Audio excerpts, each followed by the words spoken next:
Halo, Assalamualaikum warahmatullahi wabarakatuh. Perkenalkan, saya Nata, dan saya akan menemani kalian dalam pembelajaran kimia, terutama pada bab termokimia selama 1 bulan ke depan. Kita mulai dari perkenalan. Oke, nama saya adalah Muhammad Hamami Nata.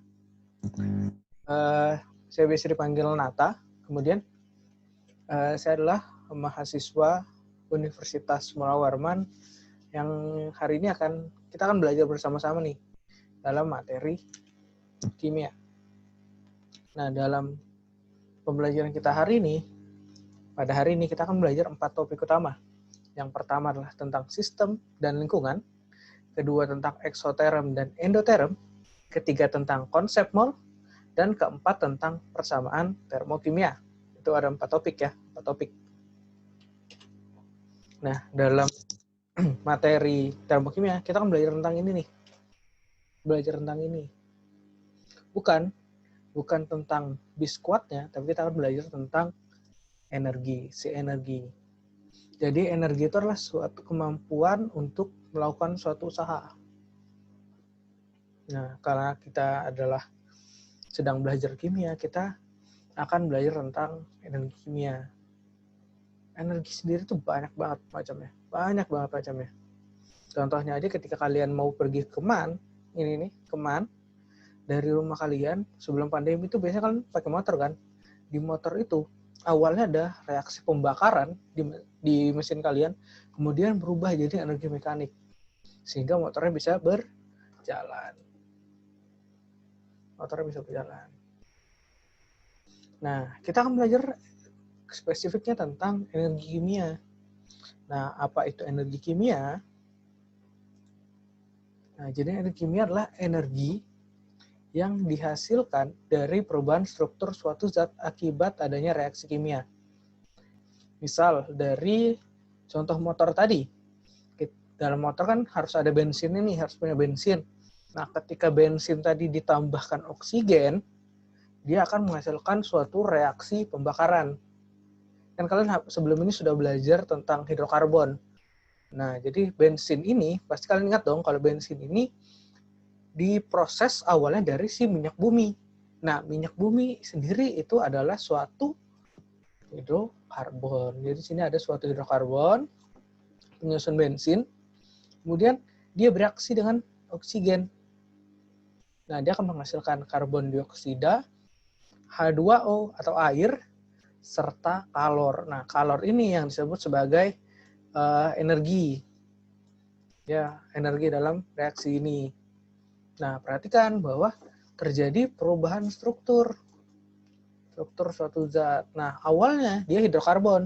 Di sini ada hidrokarbon dan ada juga oksigen. Sekarang sudah menjadi karbon dioksida serta air. Jadi ada perubahan di sana. Nah, setelah itu dalam menentukan salah satu hal yang paling penting dalam menentukan energi kimia tadi, kita harus berkenalan dulu dengan apa itu namanya sistem dan apa yang namanya lingkungan. Kita lihat.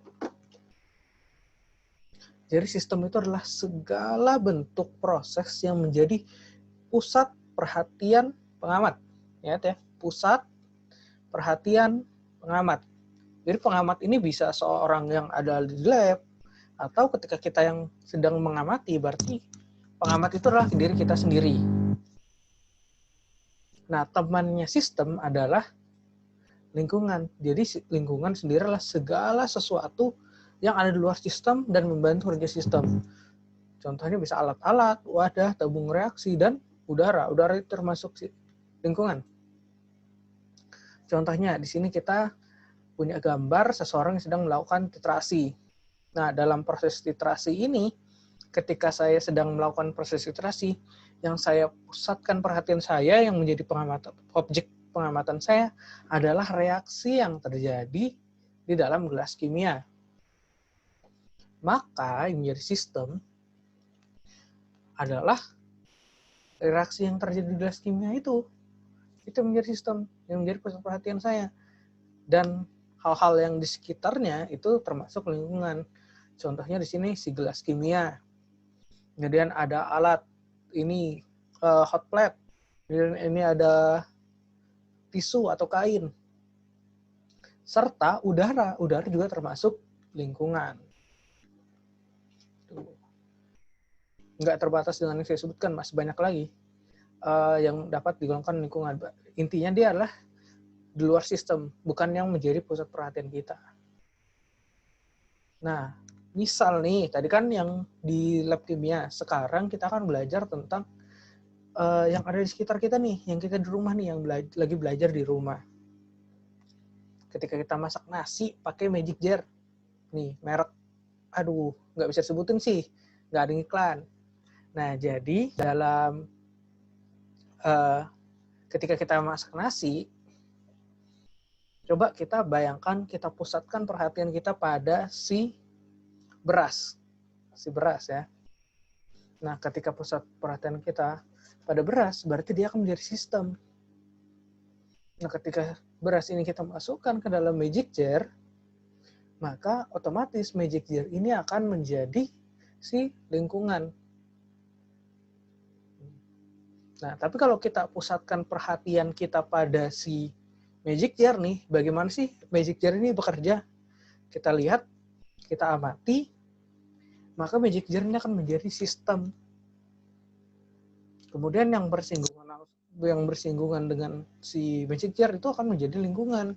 Contohnya si beras, si udara di sekitar Magic Jar.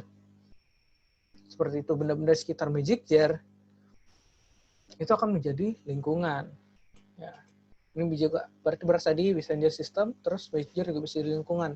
Jadi tergantung siapa yang menjadi pusat perhatian kita. Oke, karena kita ngomongin energi tadi, baik beras maupun Magic Jar ini sama-sama memiliki yang namanya energi dalam. Sama-sama memiliki energi dalam. Nah, energi dalam ini energi yang udah dimiliki oleh zat tersebut, benda tersebut. Tapi sayangnya, energi dalam ini nggak bisa kita ukur. Berapa banyak energi dalam beras itu nggak bisa diukur. Yang bisa ukur adalah ketika antara sistem dan lingkungan tadi mengalami yang namanya transfer energi. Nah, transfer energi ini bisa dari si Magic Jar ke beras ataupun dari beras ke Magic Jar. Nah, perpindahan energinya tadi ini ya, bisa dari sini, bisa juga ke sini. Nah, perpindahannya ini tadi, ini yang bisa kita ukur. Nah, kita kembali ke contoh kimia tadi. Kalau kita punya suatu zat A, kemudian dia berubah menjadi zat B, kita bisa mengukur perubahan energinya, di mana energi setelah dikurang energi sebelum. Zat akhir dikurang zat awal. Kita hapus dulu. Zat akhir dikurang energi zat awal. Nah, delta E itu biasanya digunakan untuk mengukur perubahan energi pada sistem tertutup. Sistem tertutup itu apa namanya? Tertutup itu misalnya kita punya suatu gelas, kemudian kita kasih tutup. Nah, itu namanya sistem tertutup. Kemudian ada juga yang namanya sistem terbuka. Jadi misalnya kita punya gelas, tadi contohnya kita di sini, kita punya gelas kimia, tidak ada tutupnya, ini termasuk sistem terbuka. Jadi antara tekanan di luar dengan di gelas kimia itu sama. Dalam gelas kimia itu sama.